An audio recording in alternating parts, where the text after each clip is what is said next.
ต้อนรับเข้าสู่ข่าวสมสวรรค์ชาแนลมื้อนี้สิพามีมิวไป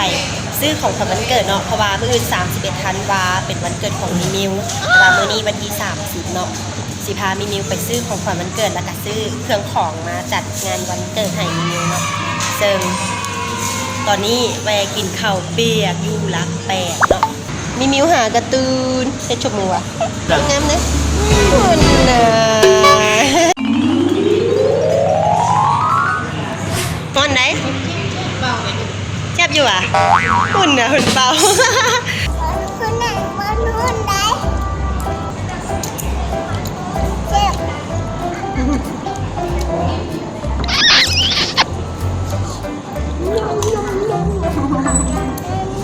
มีแต่พนักงานเราจะสู้จะทั้ง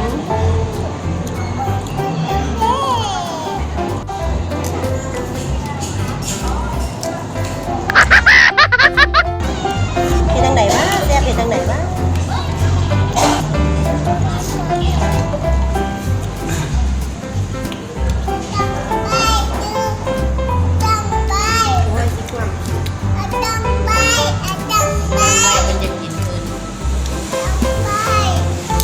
บอกแม่เอากล้องตั้งไว้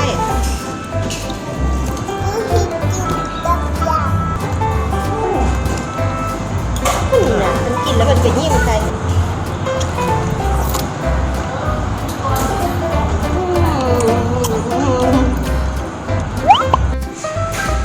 พอแล้วกินน้ำไหมกินน้ำไหมกระตูดเดี๋ยวอีกพอไหม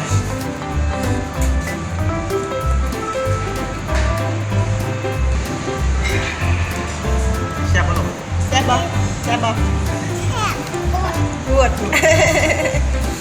ปียกแล้วตอนนี้กำลังสิเดินทางไปห้านซื้ออย่างงกอยากไปซื้ออย่างซื้อรถบื้นๆกับตะลูดให้มีมิ้วเนาะไปโอเคมอนห้านแล้วเนาะห้านของเล่นที่ว่ามีมิ้วอยากได้แล้วตอนนี้กำลังสิเข้าไปซื้อของเล่นมีมิ้วแลนเข้าห้านก่อนมูเลยไปปูนปิ้ว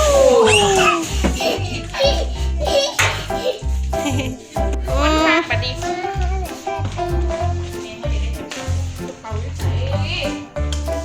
เอาบอเอาคันนี้บอตอนนี้ไปซอกซื้อหมวกกันน็อกมาให้ไอ้ขี่ดูเอาเล่งมึงดู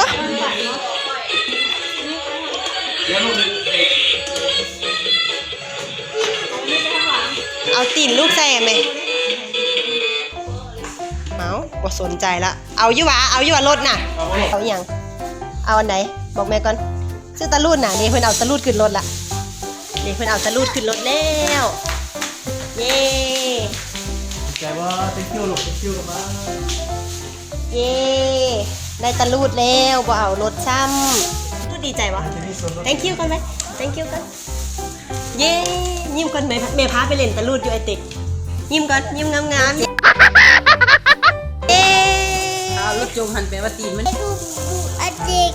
เล่นตะลูดอยู่ไอติกขอบใจอีป่าไหมใจอีป่า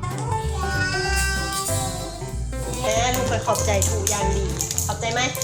ถู thank you ไหมซื้อแล้วละ15มิวไปไอติกก็ดื้อสวัสดีมิวเข้าไปเล่นสวนสนุกตัวลองคิสว้าต้องหลายแน่มิวไปจันเล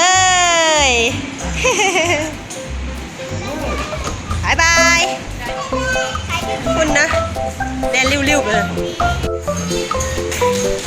มาขึ้นทางพี่ลูกต้องมามีเอาขึ้นไหมมามีอุ้มขึ้นเดี๋ยวตะลุดลงมาเลย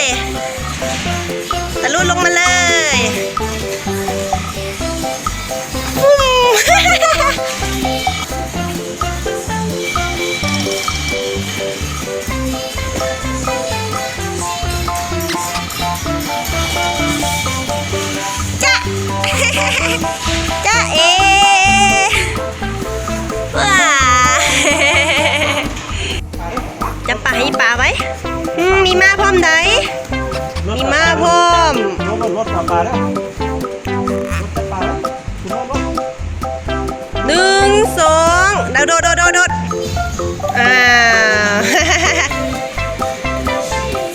จะเอ๊ะเอาไปใช้เร็วมาเห็นช่ำเอาน้องอยู่ใส่เอาน้องอยู่ใส่น้องไปใช้เร็ว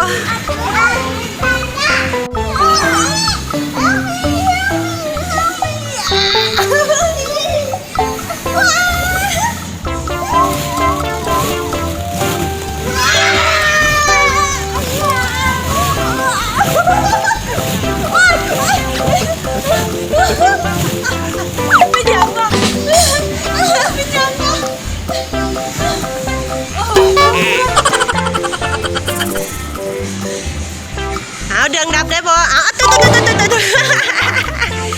เดียงเดอเดียงเอาลงสิลงละพินน้องสิลงละบางลงน้องสิลงละจะลิ้นช้อปปิ้งหวะ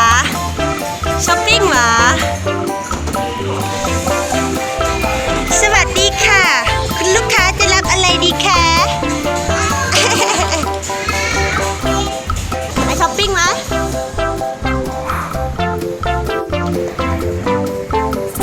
1 2 3วู้1 2 3วู้มิวจ๊ะ อ้าวไม่ใช่แล้วเพียนอยู่ใส่นี่ที่นี่กันอยู่เดลิ้นอยู่ใส่นี่ของเล่นกะหลากหลายอยู่เนาะอุ้ยเจอเด็กเข่าเนาะเข่าก็ยังเล่นน้ำเด็กน้อยนะนี่พาเด็กๆเข่ามาเล่นในหัวลองคริสนะอยู่ไอเต็กซัน6เนาะอยู่ข้างกับคริสแลนด์เนาะวันนี้บอกเลยว่าเมื่อยแลนด์น้ำก้นเนาะอีกจังหน่อยสิออกไปบาสบี้เนาะไปซื้อเครื่องคาวเอาไว้เฮ็ดอาหารในวันเกิดมิวในมืออื่นเนาะแต่ว่าตอนนี้ปล่อยให้เด็กน้อยเล่นไปก่อนเนาะเพราะว่าตอนนี้ผู้ใหญ่เมื่อยละขอนั่งพักก่อนเนาะนารินให้อย่างนาริน พ่อเราหรือพ่อเราอ่ะ ความลงนี่อย่างหันตัวเต้าป่ะงามจังเลย ตั้งยี่นี่ พี่ตั้งอยู่พี่นะลูกแล้วนิ้วมาเล่นขี้ซ้ายปอมเล่นเป็นอยู่ป่ะ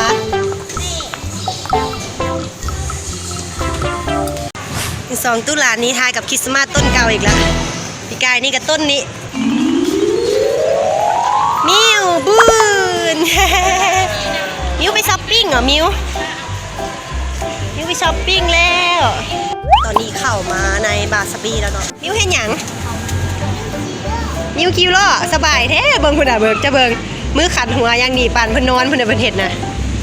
มิวสิซื้อหยังบ่ลูกสิซื้อหยังลูกบ่ซื้อหยังหวะเวลาสิเอาอันไหนเอาขนมบ่เอานมบ่บ่เฮ็ดพุ่นน่ะบ่เว้านำแม่ว่า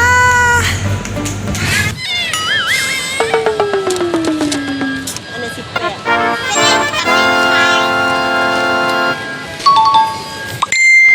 ถูกขอบใจก่อนขอบใจเด้อ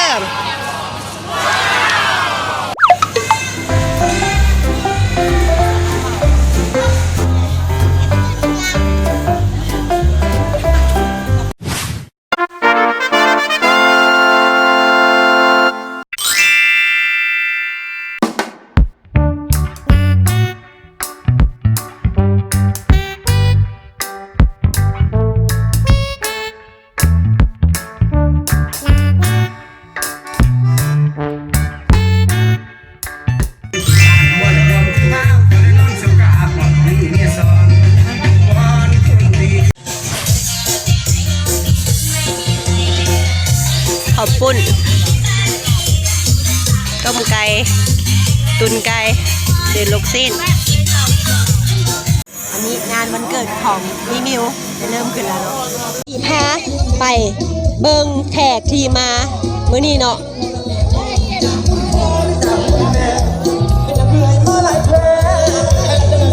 น้อยมากับไผมากับลูกชายค่ะบอย จะเด้ออันนี้เจ้าของงานวันเกิดกำลังมีอาการย่านคน คิดตัวแม่ว่าอยากนอน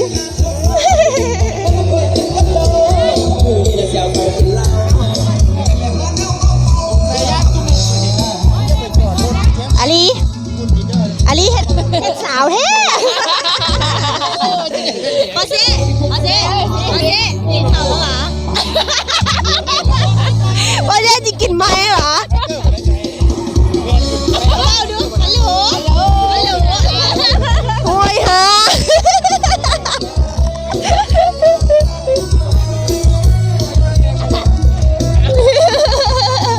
ไปงานเสร็จมาแล้วมาดิ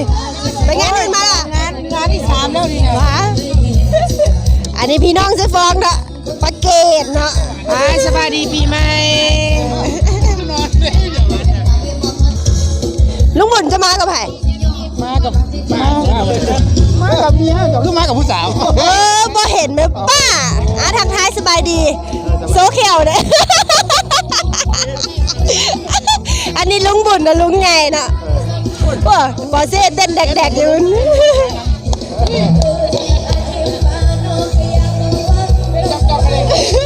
ยืนไหมให้พ่อจะกินไหมเจ๊ใจถึงประแพงสีแดงไว้ก่อนเนาะ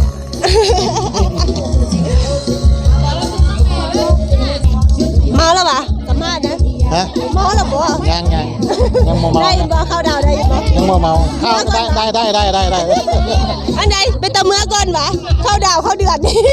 ลำวงแล้วเลยอ้าวมันบ่มีลำวงก็มีแบบฟ้อนได้นะเสียงเพลงคุณจะเป็นฟ้อนแล้วนะคุณยังไงนะเมาแล้วปะโอ้เมาแล้วอันนี้อย่างก็เจ้าของสวนมุงโมปลาใหญ่อ้ายใหญ่เขาเมาแล้วเอาแต่เศร้าคน3-4อย่างปนกันเริ่มสิรับแล้วเอาอันนี้น้าสาวเจ้าสิไปนอนมาดิพอแล้วจะไปนอนแล้วจ้าหมดจะกลับแล้วจ้าอันนี้ประตูนเมื่อกี้นี่ไปหามลุงบุญว่าลุงบุญมาผู้เดียวเห็นแต่ลุงบุญเนาะสบายดีสบายดีพูดได้ละสบายดีค่ะโอ้ยสบายดีคอยอัดคลิปวิดีโอคอยไม่ได้เบ้าคอยเบ้าผู้เดียวโอ้ยสายไม้คล้องอันนี้ไม่ไทยเนาะอันนี้เซฟของเขาบนมือบนเศร้าบนแรงเขาบอกขอบใจละลาย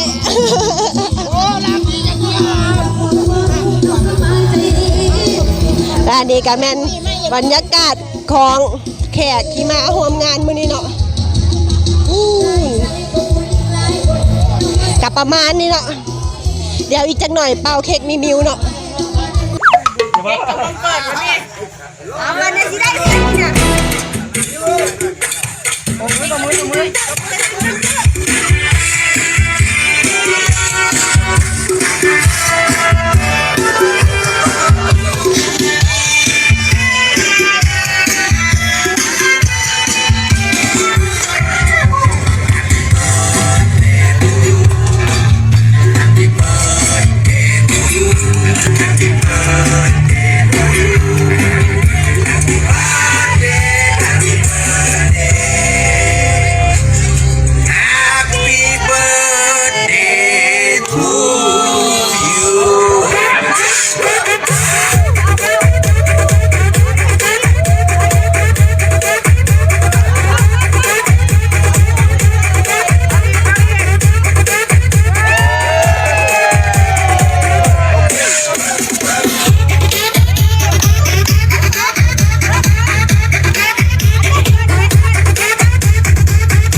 ลูกเป่าเป่าให้จังไหนเป่าให้จังไหน พี่เห็นไหม เอาเป่าลูกเป่าละแม่เป่าละแม่เอ๊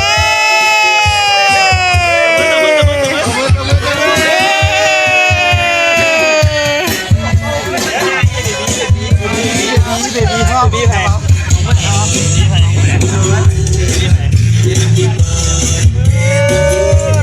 ทูขอบใจก่อนลูกทูขอบใจก่อนไหมทูขอบใจก่อนไหมนี่มานั่งพี่เด้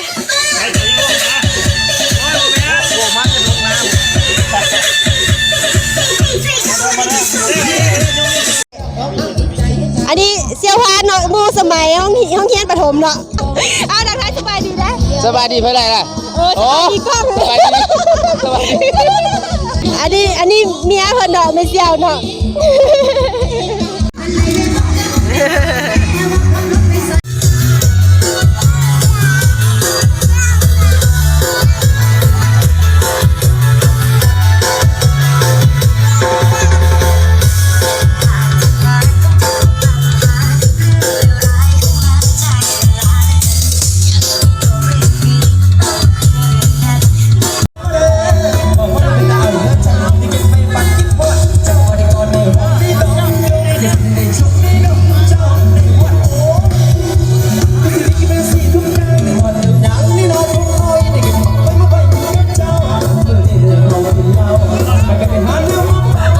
พาเต้นมานะ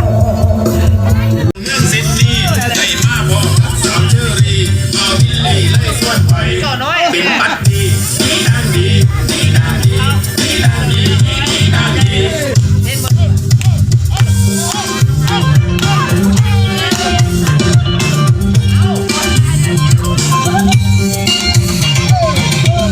สาวเชอรี่เศร้าขายผัดหมี่ถ้าบิลลี่ไม่ เจดมเนาะมารอบดึกเมามาละไป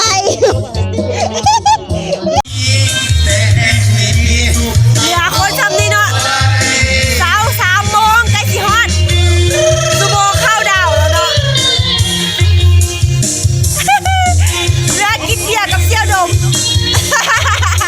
เมาแล้วเสี่ยวขาวเอามากินน้ำตาลอยละดวงดูบ้านดวง ว่าสู้แล้วเว้ย กินเนาะ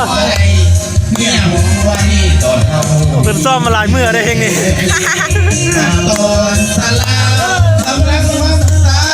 เขียนแมงค่อยๆมาเหลือใจแห้งมีเงินแต่แห้งบ่มีเหลือแต่เราเราเวลาตัวนั่งรักแก้วอยู่ปวดลืมเราได้ผัวแห้งยังบ่มีเราแห้งมาลับดีบ่ลึกบ่หักดีบ่ดีด้วยบ่แน่